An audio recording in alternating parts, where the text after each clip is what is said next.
Yo, what's good people? This your boy Sean J, representing Debonair Millionaires. Today I'm going to show you how you can buy a house step by step in 2023. Let's get it.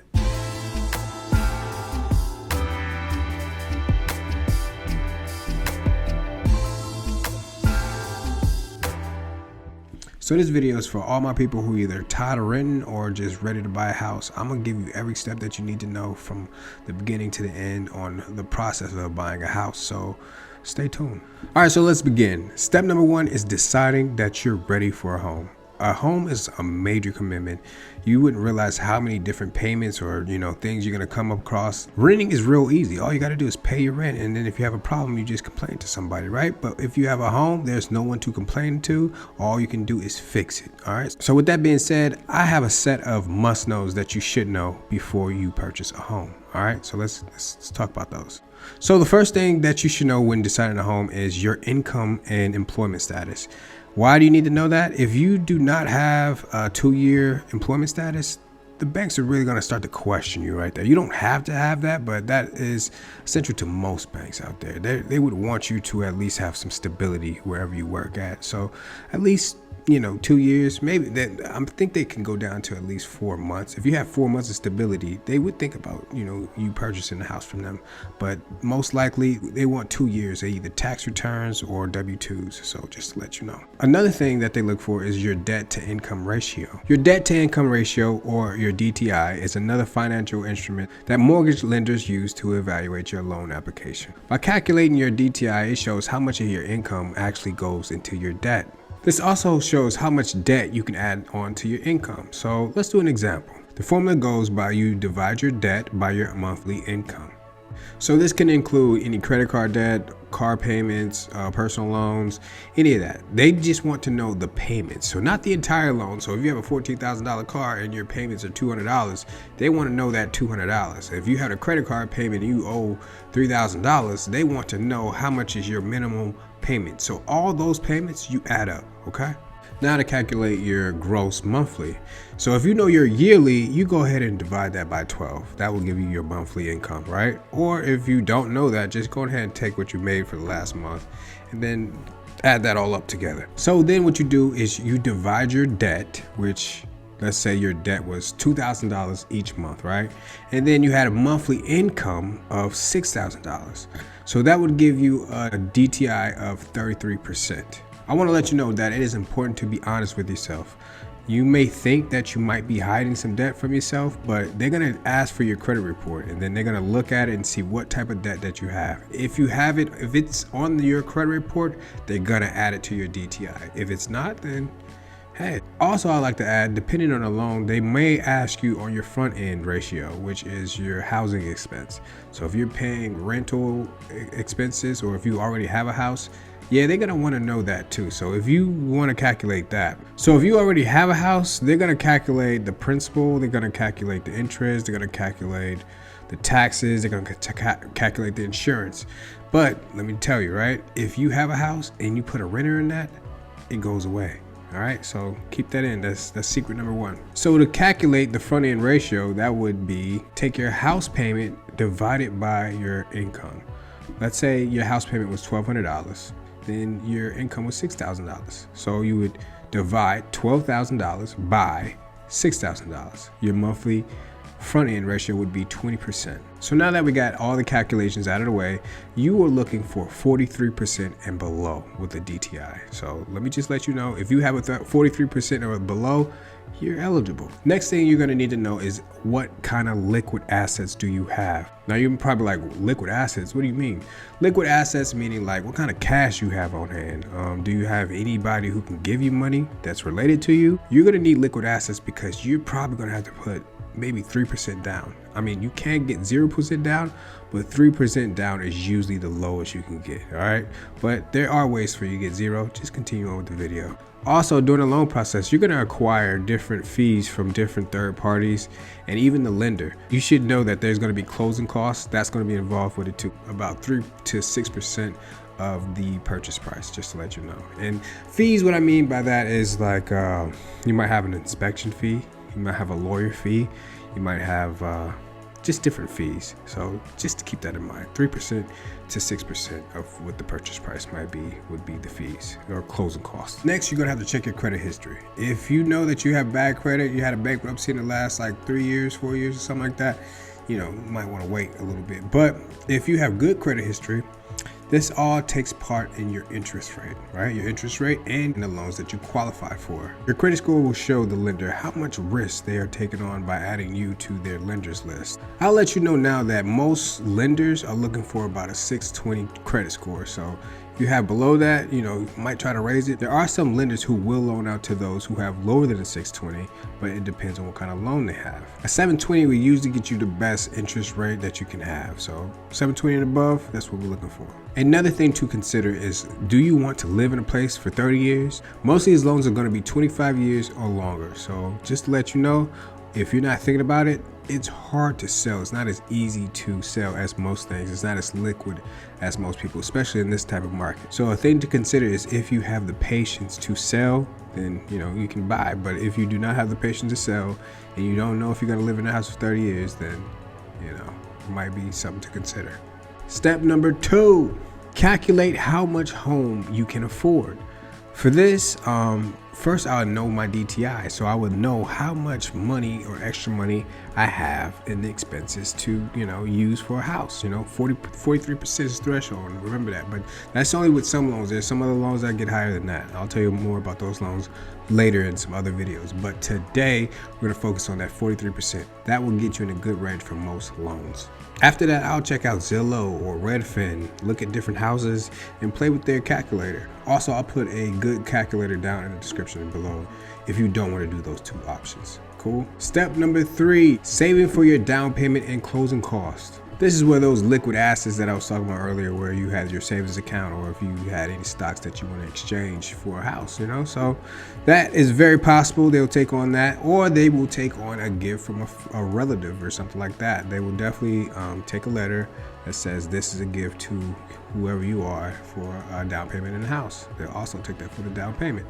So how much are these down payments? Okay, so it starts off like this. It's 3% for a conventional loan. It's 3.5% for a FHA loan, which is a Federal Housing Administration loan. It's not a first-time home buyer's loan, but you can use it for that. I thought that was what it was for the longest before I bought my first house. It's 0% for a VA loan. So all my veterans out there, what's up? It's also 0% for a USDA loan. That's loans that's in the rural area. We'll talk about it more.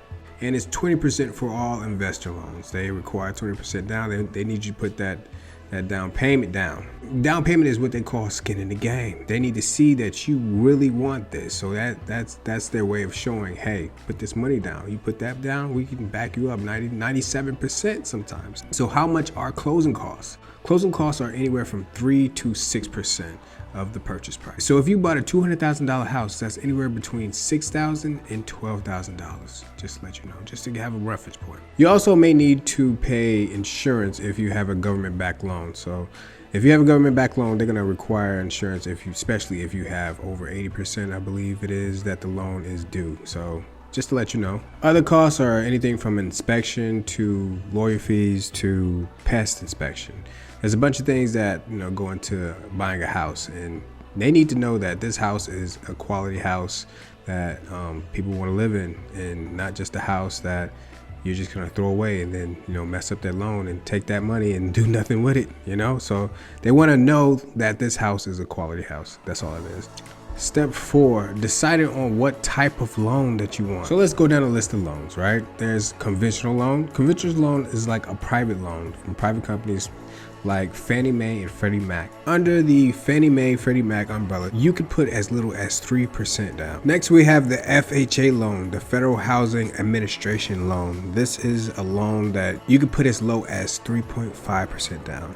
The only problem with this loan is that you're going to have to pay for mortgage insurance if you do not pay 20% down. This is a less of a risk, and certain credit scores are required for this. Next is the VA loan. This is for all my veterans or my active duty veterans or some of my reservists and my National Guard. This is a 0% down loan. I will say that there is no credit requirement, but lenders will care about your credit. So at least 580 for this. I know Rocket Mortgage will loan out to you with a 580 credit score. So finally, we have the USDA loan. That is another 0% down loan. With that loan, you have to live in a rural area. And I think there's a certain amount of people that can stay in a town or whatever that you're in or whatever. So look into that. I don't know that much because I've never done one of those type of loans. But if you're looking to be in the hills somewhere, look into that. Number 5, getting pre-approved. Like I said before, they'll get all the information like your DTI, your credit report, your income statement, your 2 years of W-2s or whatever. They'll get your pay stubs if possible. They'll get whatever they can to know how much money you can actually afford on this house. Once they say that, hey, this is good enough, they will pre-approve you and they'll give you a letter. That pre-approval letter you could then hand off to your real estate agent. Number 6, finding the right real estate agent or realtor. Finding the right real estate agent is very important because these people represent you. You know, you want to know somebody who knows the game. You want to know somebody who knows the ins and outs. Because if you don't, and if they don't know the loan that you have, they may not be able to negotiate for you very well. So you need to get a person who knows what you want and knows the loan that you have. If you get a person who does not know a VA loan, they will mess that thing up and you will miss out on that house. So you need to know what the realtor knows, and they need to be honest and truthful with you because this person does represent you and you do not want to miss out on any good houses that you might see. So the realtor is very important. You don't need or you don't have to have a realtor, but it's best to have one because they are trained and to negotiate and to find certain things with a house. Just to add on there, like I said, you don't need one, like you don't have to have a realtor, but it's recommended to. You can do it by yourself, but I'm telling you, when it comes to negotiation, you're gonna need a realtor. Oh man, I forgot this. So realtors are free to you. Like the seller will pay the commissions of the realtor. So usually a realtor collects 3% of the purchase price. So that 3% will be paid by the seller instead of you, the buyer, most likely. Number 7, now it's time to begin house hunting. All right, with this, you need to have a priority list. What do you need most? Like how many rooms? Like what was your purchase price? What would be in your budget? What kind of schools do you want? Do you want a backyard? Do you want a front yard? Do you want a HOA? Do you want a new home? Do you want a used home? Do you want a home that's close to public transportation? Consider the taxes. I would also consider the property value trends. These are all things that you should consider because you're planning on living in this place. And if you plan on living in this place, you need to know what is the crime rate. Certain things like that is something you should know. What kind of schools your kids are going to go to if you have kids? Can you get around if you don't have a car? You know, so those are certain things you need to think about before you just say, hey, I want this house. And it's nowhere near your job. So think about those things. Step 8, it's time to make an offer. I'm gonna let you know now that they require a written offer. Like you could say that you're gonna buy the house, but no one's gonna believe you. You know, the verbal thing doesn't really work with a house because it's too big of an expense for somebody just to be like, oh, he's that, take his word for it. No, they want it in writing, and they want all your information included on that writing. So you're gonna add your address, you're gonna add your phone number, all your information on there, just so they can call you up because the negotiation's about to start. So whenever you make your offer, you're gonna have a deadline.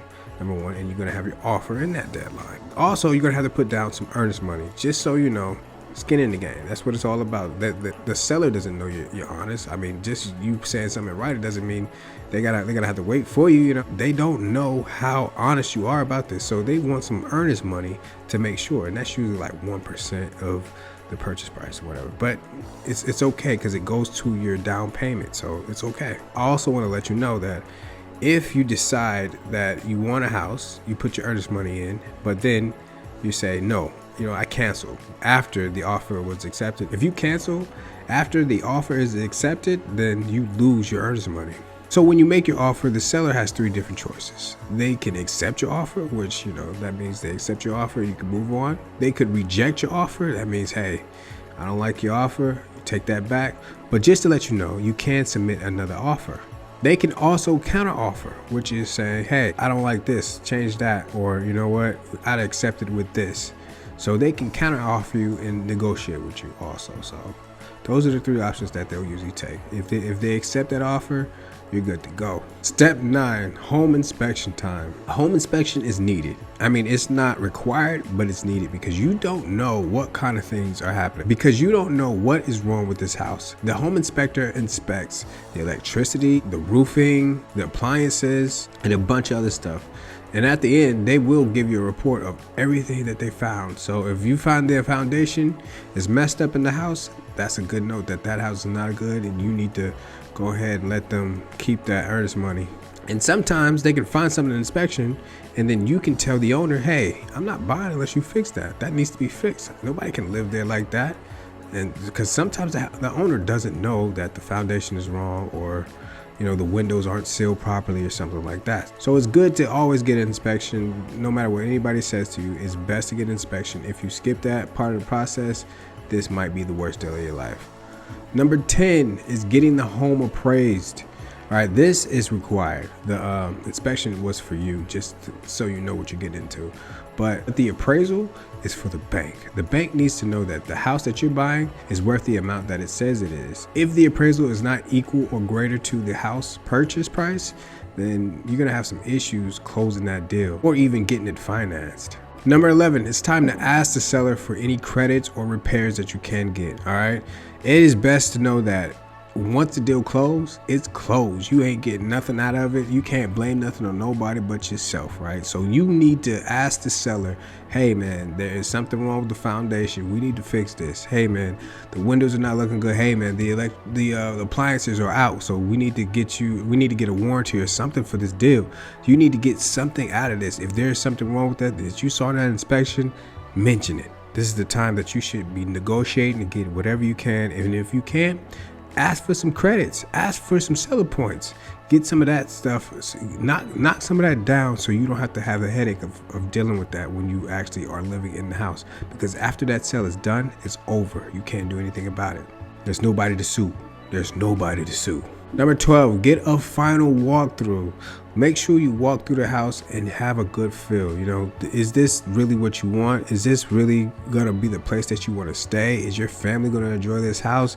What did it feel like? What does it feel like now? Are you happy with your purchase? Are you scared with this purchase? You're probably scared. Everybody's probably scared on their first house, second house. It doesn't matter. You're scared because it's a big amount of money that you're going to be spending. But how do you feel on the inside about this purchase? This is the time to get connected with your environment. And this is that woosah thing I be talking about sometimes. It's just good to know how you feel before this purchase goes through, because you might have that feeling that says, hey, this is a bad idea right then and there. And then, people do have that feeling, and it could be the best choice of your life. But then sometimes, you don't know because you didn't go back. I know you're excited and ready to go into your house and ready to close this deal because it's been months and months and months, but it's time to really fill out what your purchase is. You know what I'm saying? So just taking that little step and walk through the house one last time, just seeing the neighbors or something, talking to somebody. You know what I'm saying? Number 13, closing the deal. So after you do your walkthrough, they're going to ask you, do you really want to do this? You're going to say yes. And if you say yes, they're going to send over the closing disclosure.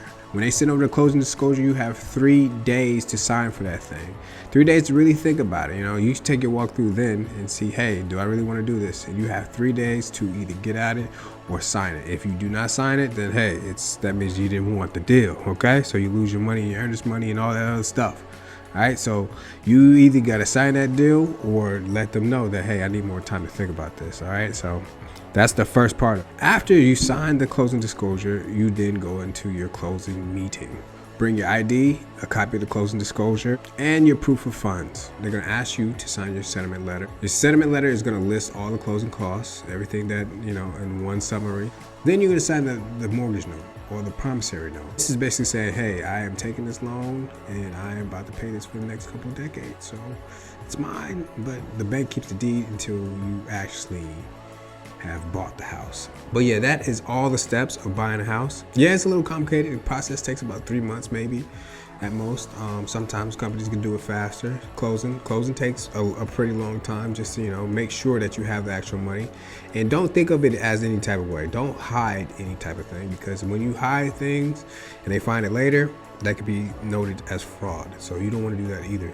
So the best thing to do is just to be honest and upfront about the whole situation. If you notice, they make it kind of hard to buy a house, and they make it hard not to discourage you, but to make sure that you can actually afford this type of thing. They ask you for all the information just so you have enough expendable income. That's the reason why it's so complicated and so in depth, and it's just to make sure that you can actually afford the thing that you're about to buy. It's a big purchase, so I just want to let everybody know, good luck out there, house hunting and everything. If you do need some help, or if you want to find a different way to find that down payment, I got you. I know how to find that out too. If you want to make some investment money, or if you want to know how to buy an investment home, I'll let you know that too. But yeah, if you have any questions or anything else that you wanted to know about any of the loans or anything else that you saw in this video that you wanted greater detail in, I will be willing to either make another video or just answer your question back. Just let me know. But anyway, this is your boy. Holla.